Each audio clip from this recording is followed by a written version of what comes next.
We have evidence that at 9:30 p.m. on that day, that Mr. Butts checked into a motel and the Zanaya was never seen or heard from again.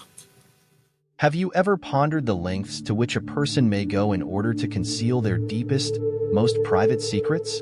A narrative that starts with innocence and trust but ends with unfathomable betrayal and loss requires us to tackle that unsettling issue. The terrible case of Nazia Harris, who was 13 years old, and Jarvis Butts, who was 42 years old, gives us the opportunity to examine this subject. The future was bright and full of life for Nazia Harris, who was a young girl with a lot of potential. Her contagious laughter and the love that she shared with her family and friends earned her a reputation in the city of Detroit, Michigan, where she resided her whole life. After getting off her school bus in Detroit on January 9, 2024, she was reported missing. The location of her disappearance was around Cornwall and 3 Mile Drive. As a result of the community's shock and devastation, they banded together in a desperate attempt to find answers. The things that they discovered, however, were far more horrible than anybody could have ever anticipated. There were over 20 witnesses who testified in court over the course of those 3 days of trial. These witnesses included a variety of professionals, members of the family, and authorities from police enforcement. The testimony served as previews of the evidence that would be presented in court in the event that the case is in front of a jury. Based on the findings of the inquiry into Nazia's disappearance, it was discovered that she had a worrisome connection with Jarvis Butts, a man who was more than 3 times her age. It had been rumored that the two had been linked since 2022, which was a shocking discovery on account of her age. Evidence of their exchanges included explicit text messages and photographs, which painted a terrifying image of exploitation with regard to their relationship. The situation was not like any other instance involving missing individuals. Rather, it was a planned and nefarious breach of trust. During the process of piecing together the chronology, the detectives came to the realization that Nazia had just disclosed her pregnancy to a close friend. She disclosed that Jarvis Butts was the father of the child. It was only when she was 13 years old that she became pregnant with the kid of a guy who had taken advantage of her innocence. The news that she was pregnant brought a terrifying new dimension to the investigation, which led to inquiries on the actual objectives of Butts and the extent to which he may go in order to prevent others from discovering his secret. Jarvis Butts, a native of Detroit who was 42 years old and had a history of engaging in predatory activity, had, for some reason, managed to avoid being caught by the legal system. In the public eye, he seemed to be nothing more than a face among the throng.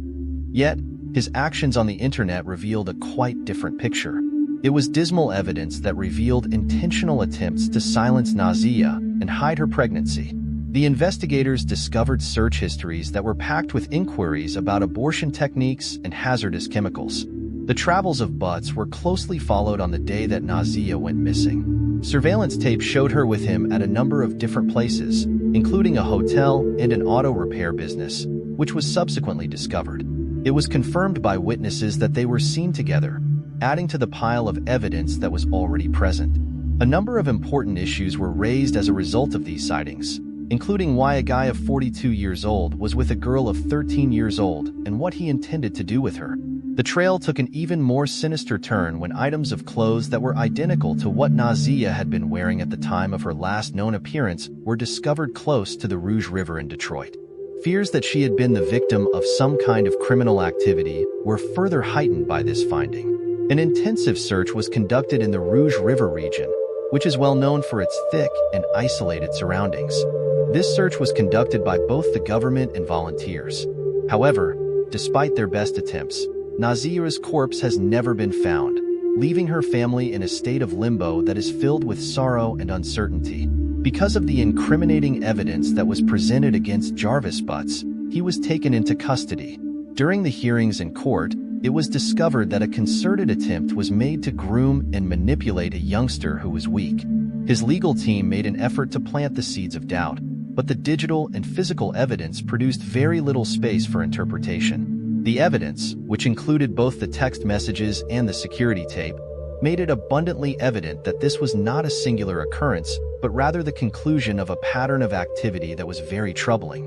Butts took advantage of Nazia and had affairs with her when she was in the company of another relative, according to the testimony of one of Nazia's younger cousins. On the other hand, the cousin said that it was not the first time she had seen Butts forcing sex on her relatives. Her testimony revealed that at one point in time, he attempted to make approaches toward her. However, she was able to decline his advances once she became aware of what he was attempting to do. The statement was made by Judge Elias Sabri to Butts in court on January 9th of this year.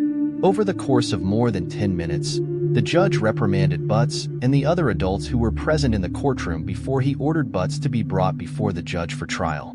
It was claimed by the judge that several individuals failed her. I am not aware of the whereabouts of her mother. The only thing I am aware of is that she was compelled to reside with a person who did not provide her with any kind of protection. She also stated, "You are the serpent in this entire picture," she said. The affection that she, Nazia, received from her parents and from everyone else who was a part of her life was justified. She could not be heard. Despite the fact that she was ignored, you took full advantage of the situation. She had a deep desire for someone to love her, but she would never experience what it is like to be loved.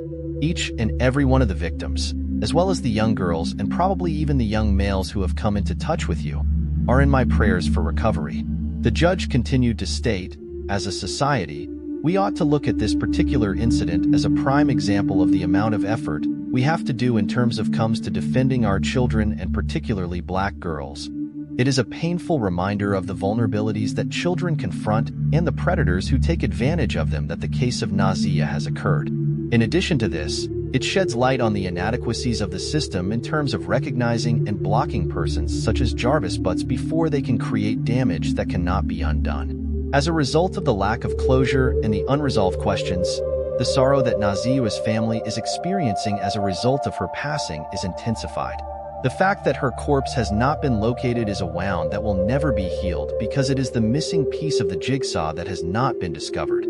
Outrage and requests for more responsibility in the protection of children and adolescents have been aroused by this case. Members of the community have called for more stringent legislation and more strong mechanisms in order to avoid disasters of a similar kind. Despite the fact that these talks are taking place, the specter of Nazia's death continues to loom large, serving as a sharp reminder of the cost of delay.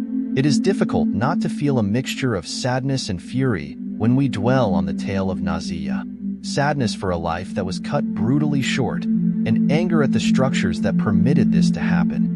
It is a narrative that requires attention, not only for the purpose of justice, but also as a call to action to safeguard other children who are vulnerable from experiencing a destiny that is like to the one that you have experienced.